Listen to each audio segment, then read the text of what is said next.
welcome to another video. Today I'm here to bring you my July wrap-up. I didn't read as much as I did last month, but I do think that I have a good excuse for it because I was doing Camp NaNoWriMo, and I also went for a vacation for a week, which I planned to read, but I didn't read as much as I wanted to. So I read 8 books this month, and I still think that's really good. So I'm just going to show you the books that I read this month and tell you a little bit more about them. The first book I completed in the month of July was Harry Potter and the Chamber of Secrets by J.K. Rowling.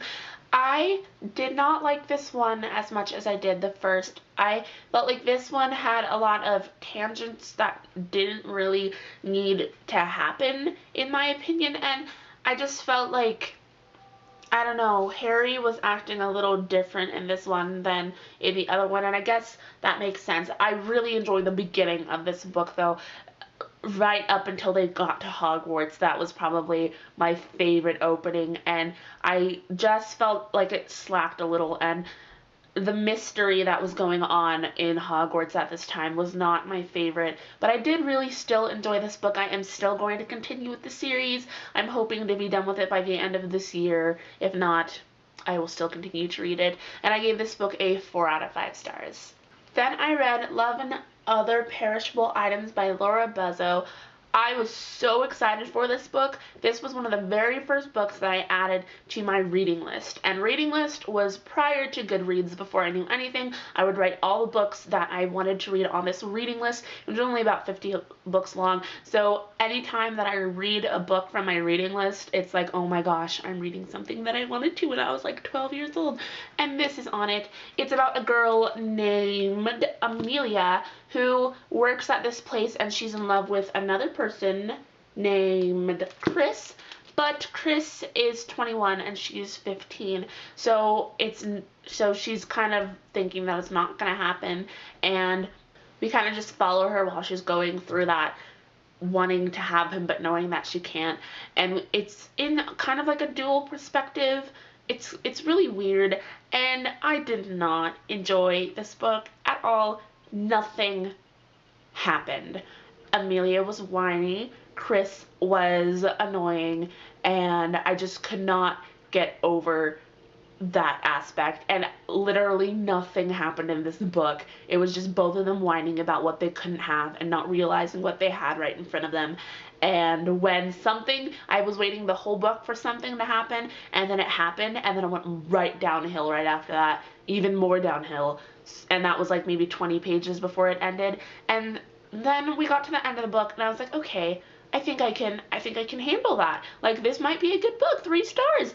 And then the last paragraph, and I was just like, oh my god, that did not just happen, oh my god. And I just don't understand what happened. And usually when a character is whiny, I try to look past that and say, if I was in their situation, would I come off as whiny? And then I try and give them a little grace period like that or something, but I couldn't do that with this book, and I feel really bad because I always try and be understanding with characters, but I just could not do that with this character. She was being whiny for absolutely no reason. She knew that she was being whiny too. She would say it, and then she's just like, I don't care though because it's my life and da-da-da, and I was just like, oh my gosh, Amelia, shut up. So I did not like this book at all. I want to know if you guys have read this. Let me know what you thought about it, because I usually, if I hear somebody else's perspective about a book, then it kind of changes my perspective a little bit of why you liked it or why you might have enjoyed it. So please let me know if you read this book and if you loved it or hated it. I don't know. I gave this book a 2 out of 5 stars. I did not enjoy it at all. Then I read Cornelia and the Audacious Escapades of the Somerset Sisters by Lesley M.M. Blume. And this I read with my library book club. It's middle grade. It's about this girl named Cornelia who lives in New York, and her mom is a concert pianist. So she has to go around, and she leaves Cornelia by herself with her nanny all the time. And then across the way in her apartment building moves in Virginia Somerset, and she tells Cornelia all these stories about her and her sister's adventures in different countries and places, and it's just a really, really sweet book. I loved Cornelia as a character. I think any book lover would identify with this young girl. It was so cute, and I really enjoyed the flashbacks and learning about Virginia as a person, and I just really enjoyed this book. It was really cute. I think I would have liked this better if the ending was not ruined for me.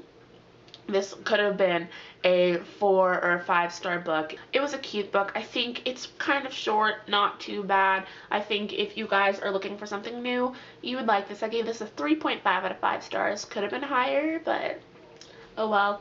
And just look at the cover of that. I think it's a really cute cover.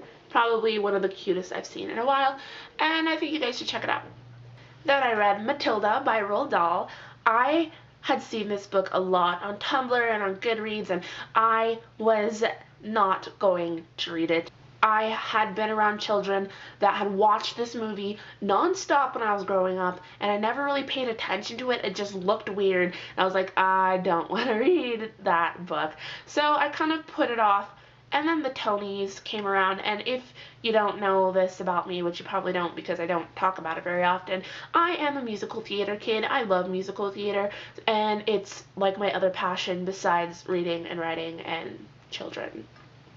But I was watching the Tonys, and Matilda the musical came up, and that is probably one of my favorite things I've seen on the Tonys for a long time.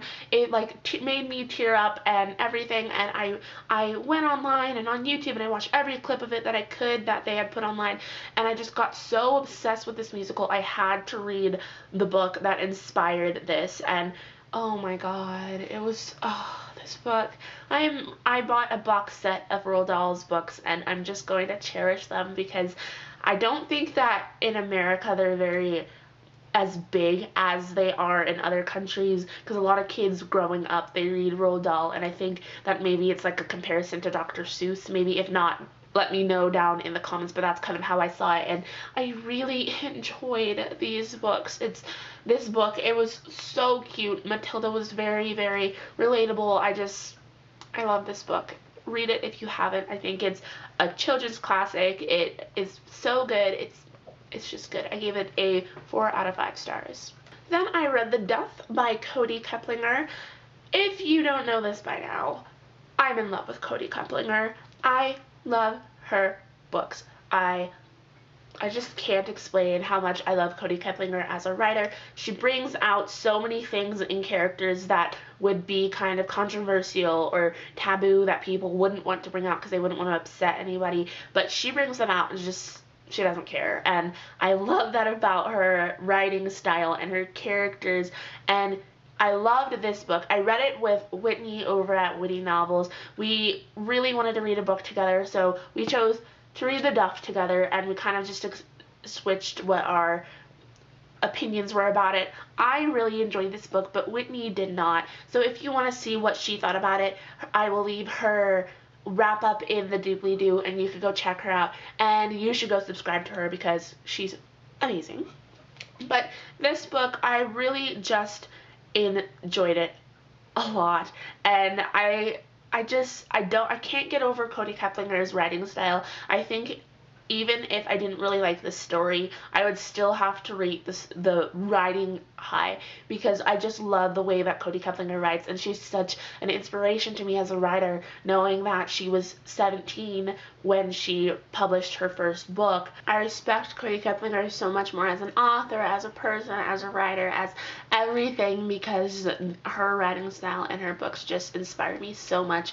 I give this book a 4 out of 5 stars. Then I read Aristotle and Dante, Discover the Universe by Benjamin Aberrations, and I loved this book so much. It's about a 15-year-old boy named Aristotle, and he really just doesn't know why he's here, and he doesn't know what life is worth, and his brother was in prison, so he's having a hard time dealing with that because his parents won't talk about it, and he meets a boy named Dante, and we just follow their friendship, and oh my god, this book, you guys, the way that this book was structured and the writing style and everything put together just warmed my heart so much. There are those books out there that you just want to hug to you after you finish reading it, and you just want to have that warmth of the feeling that the book gave you in between your fingernails and under your skin and everything, and just and it's so good. And this was that book for me. I take my hat off to Benjamin, because most people probably wouldn't write about this type of thing. They would think it's too controversial or something, but this book, I take my hat off to Benjamin, because he wrote in such a different way than most people would, and I just, after I finished reading this book, I added every single one of his books to my to-be-read pile, because I just need to read more. I need to read more. This book was so good. I give it a 5 out of 5 stars. Probably one of my favorite books that I've read this year, and I really think that you guys should check it out. I'm going to put it down now before I start crying again. Yeah. Then I read Forbidden by Tabitha Suzuma, and that book is about a brother and sister that fall in love, and I have been wanting to read that book for a very long time, and I was kind of a little hesitant reading it at first, because not because of the topic, but because I wasn't sure how Tabitha Suzuma would handle the story. And oh my god, you guys, I was sitting on my couch screaming, crying, wailing, bawling, laughing, every emotion into one. My mom probably thought I was doing something very, very weird or something, but I loved that book. That book brought me so many feels that I don't even know how to explain it. I was not expecting to like that book as much, and I don't even know how to explain it. It made me feel things for the books that I don't think I've ever felt before, and it was just so good. I give it a 5 out of 5 stars. That ending.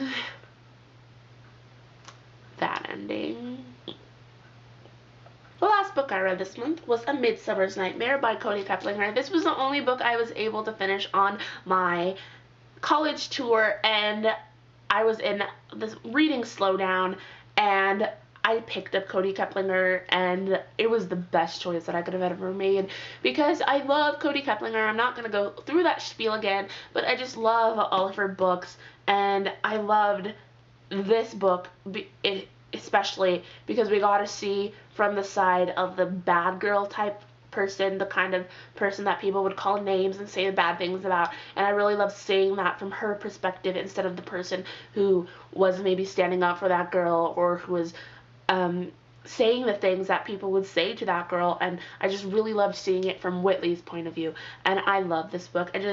I can't explain how much I love this book. I think that you guys should really read Kody Keplinger if you haven't yet, because she is a goddess of writing. I gave it a 4.5 out of 5 stars. That is it for my July wrap-up. I was thinking about making a TBR video, but I don't think I'm going to make one for the summer. I might make one for my September TBR. I just really like going with the flow in the summer, and I feel like if I show you guys what I have to read, I'm going to have to read those. And recently I've been so picky, not picky, but I just really want to read books that I know that I'm going to like, and if I don't like the book after about 100 pages or so, I'm going to drop it.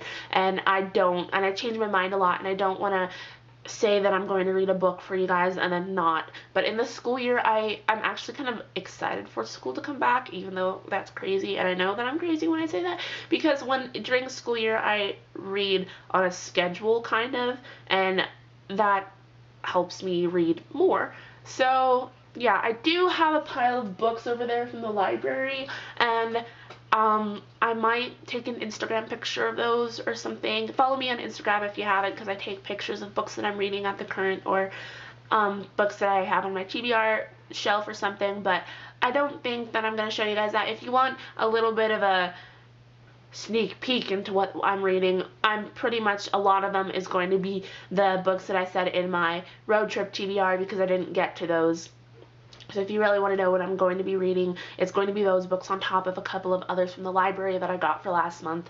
And if you haven't entered my giveaway, I will leave the link in the doobly-doo. It's really easy. Just ask me a question and you will be entered to win a copy of Please Ignore Verities by A.S. King, which is one of my favorite books ever.